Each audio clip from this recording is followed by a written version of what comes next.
মুছলিম জাতীয় পৰিষদৰ দৰং জিলা সমিতিৰ উদ্যোগত ৭৬ সংখ্যক গণৰাজ্য দিৱসৰ লগত সংগতি ৰাখি আজি শিলবাৰীৰ ৰামানুজন একাডেমীত এখন শিক্ষামূলক সজাগতা সভাৰ আয়োজন কৰা হয়। উক্ত সভাত উপস্থিত থাকে অসম যুৱ পৰিষদৰ সাধাৰণ সম্পাদক জয়নাল আবদিন ডাঙৰীয়া, মুছলিম জাতীয় পৰিষদৰ কেন্দ্ৰীয় সমিতিৰ সভাপতি মতিয়াৰ ৰহমানৰ লগতে দৰং ফাৰ্মাৰ প্ৰডিউচাৰ কোম্পানীৰ তত্ত্বাৱধায়ক তুলিকা গগৈ, গুৱাহাটী উচ্চ ন্যায়ালয়ৰ অধিবক্তা ছাৰ্জিনা পাৰবিন, দৰং জিলা কংগ্ৰেছৰ সম্পাদক ৰেকিদ্দিন আহমেদৰ লগতে কেইবাগৰাকীও গণ্যমান্য ব্যক্তি উপস্থিত থাকে এই সজাগতা সভাত।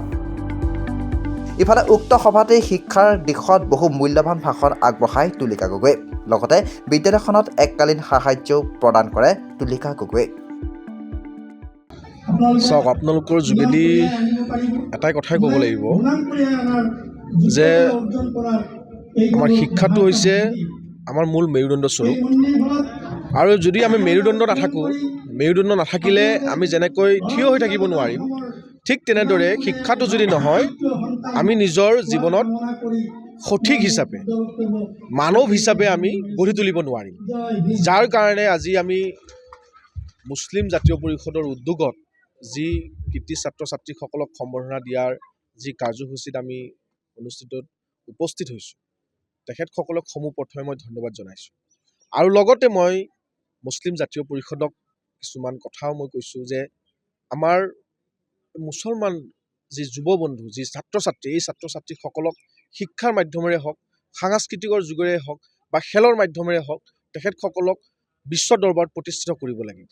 আৰু দলগাঁও অঞ্চল যিহেতু সংখ্যালঘু প্ৰধান অঞ্চল, এই সংখ্যালঘু প্ৰধান অঞ্চলত আমাৰ যুৱ বন্ধুসকল, আমাৰ ছাত্ৰ ছাত্ৰীসকলক একত্ৰিত কৰি তেখেতসকলক শিক্ষাৰ ক্ষেত্ৰত যথেষ্ট সহায় কৰিব লাগিব।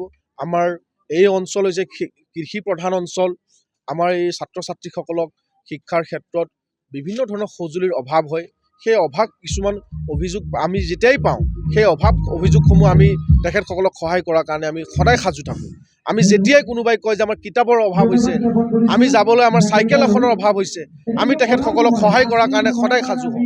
কাৰণ অসম গণ পৰিষদ দলৰ এটাই কথা যে অসমত বসবাস কৰা প্ৰতিটো জাতি ধৰ্মাৱলম্বী লোকসকলক একত্ৰিত কৰি আগবঢ়াই লৈ যোৱা, অসমৰ যুৱ ছাত্ৰ ছাত্ৰীসকলক আগবঢ়াই লৈ যোৱা, অসমৰ ছাত্ৰ ছাত্ৰীসকলে যাতে বিশ্ব দৰবাৰত প্ৰতিষ্ঠিত কৰিব পাৰোঁ, তেনে ক্ষেত্ৰত আমি যথেষ্ট সহায় কৰাৰ কাৰণে আমি সদায় আগত থিয় হৈ থাকোঁ।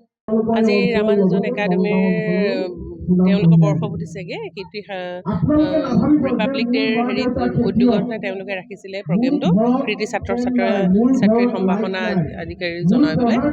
তাতে মোক মুখ্য অতিথি হিচাপে মাতিছিলে, তাৰ কাৰণে মই তেওঁলোকৰ উদ্যোক্তাসকলক ধন্যবাদ জ্ঞাপন কৰিছোঁ। আহি খুবেই ভাল লাগিছে, নিজৰে ল'ৰালি কালটো দেখা নিচিনা লাগিছে। সৰু সৰু ছাত্ৰ ছাত্ৰী, কণমানি ছাত্ৰ ছাত্ৰীসকলক তেওঁলোকেও বহুত ধৈৰ্য সহকাৰে বহি আমি দিয়া ভাষণখিনি শুনিছে। ভাল লাগিছে, আহি ভাল অভিজ্ঞতা এটা আজি হৈছে। আমাৰ যোগেদি মানে কৃতি ছাত্ৰ ছাত্ৰী যিবিলাক আছে, যিবিলাক মানে ছাত্ৰ ছাত্ৰী আছে, ছাত্ৰ ছাত্ৰীক আপুনি কি উপদেশ দিব যে যিসকল দশম শ্ৰেণীত পঢ়ি আছে বা হায়াৰ ছেকেণ্ডেৰীত পঢ়ি আছে বা নিটৰ কাৰণে কোচিং কৰি আছে, সেই ছাত্ৰ ছাত্ৰীক কি ক'ব? তেওঁলোকে একচুৱেলি এতিয়া যোনখিনিয়ে মেট্ৰিকৰ কাৰণে, হায়াৰ ছেকেণ্ডেৰীৰ কাৰণে বা নিটৰ কৰি আছে, তেওঁলোকে আচলতে একাগ্ৰতাৰে অকল শিক্ষা কথাটোৱে ভাবিব লাগে, পঢ়িব লাগে, সময়মতে পঢ়াৰ সময়খিনি ঠিক ৰাখিব লাগে, বাহিৰৰ কথাখিনি চিন্তা কৰিব নালাগে। এতিয়া মনোযোগেৰে একচুৱেলি একাগ্ৰতাৰে নিজৰ লক্ষ্যটো উপনীত হ'বলৈ চেষ্টা কৰিব লাগে। আমাৰ যি এইটো ক'বলৈ গ'লে পিছপৰা অঞ্চল, ক'বলৈ গ'লে শিক্ষাৰ প্ৰতি যিটো ধাউতি থাকিব লাগে সেইটো কিন্তু নাই। তো আমাৰ অভিভাৱকসকলক আপুনি কি আহ্বান জনাব? ধাউতি নাই মানে আজিকালি ধাউতি নোহোৱাৰ মেইন কথাটোৱে হ'ল মোবাইলত তেওঁলোকে ৰিল বনাবলৈ, ভিডিঅ' বনাবলৈ তেওঁলোকৰ বহুত সময় থাকে, বাকীখিনি নাথাকে। তো অভিভাৱকসকলক মোৰ ফালৰ পৰা এটাই অনুৰোধ, অন্ততঃ দিনটোৰ 2 ঘণ্টা ল'ৰা ছোৱালীখিনিয়ে পঢ়িছেনে নাই সেই সময়খিনি যদি চায়, আৰু সেই 2 ঘণ্টা যদি তেওঁলোকে ধৈৰ্য সহকাৰে পঢ়ে, তেওঁলোকে নিশ্চয় ভাল ফলাফল লাভ কৰিব পাৰিব। আৰু এটা প্ৰশ্ন পোনপটীয়াকৈ, যিহেতু আপুনি এজন ছ'চিয়েল ৱৰ্কাৰ হিচাপে কাম কৰি আছে, আপোনাৰ তেনেকুৱা কাম কৰি মানে কেনেকুৱা লাগি আছে মনৰ ভাৱখিনি, বা আপুনি তেনেকুৱা কাম কৰাৰ মানে আগতে কিবা পৰিকল্পনা আছিল নেকি সৰু থাকোঁতে, বা কিবা মনত তেনেকুৱা ধৰণৰ কিবা মানে ৰাখিছিলে নেকি? সৰু থাকোঁতেতো মোৰ তেনেকুৱা একো পৰিকল্পনা নাছিলে, সৰু থাকোঁতে একেবাৰে নাছিলে। আজি যোৱা 5 বছৰৰ পৰা মই এই দলগাঁও সমষ্টিটোত এজ এ ছ'চিয়েল ৱৰ্কাৰ সোমাইছোঁ। প্ৰথম কথাটো হ'ল মই এগ্ৰিকালচাৰ ছেক্টৰত কাম কৰিছিলোঁ। তাৰ দলগাঁও সমষ্টিটোত সোমোৱাতে হ'লে আমি কিছুমান প্ৰজেক্ট আনো, CSR প্ৰজেক্ট বাহিৰৰ পৰা আনো। তো CSR প্ৰজেক্টখিনি আছিলে একচুৱেলি পিছপৰা অঞ্চলসমূহত যোনবোৰ মাটি ধৰক ৰাসায়নিক দ্ৰব্য ব্যৱহাৰ কৰি বেয়া নষ্ট হৈ গৈছে।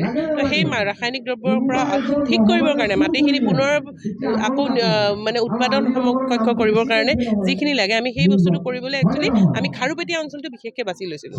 তাৰপিছৰ পৰা আমি লাহে লাহে খাৰুপেটীয়াৰ পৰা লালপুল, দলগাঁও, বেচিমাৰি, জংগলপাৰা, আৰিমাৰি, এনেকৈ ধুলা, এনেকৈ এই অঞ্চলখিনিত সোমাইছোঁ।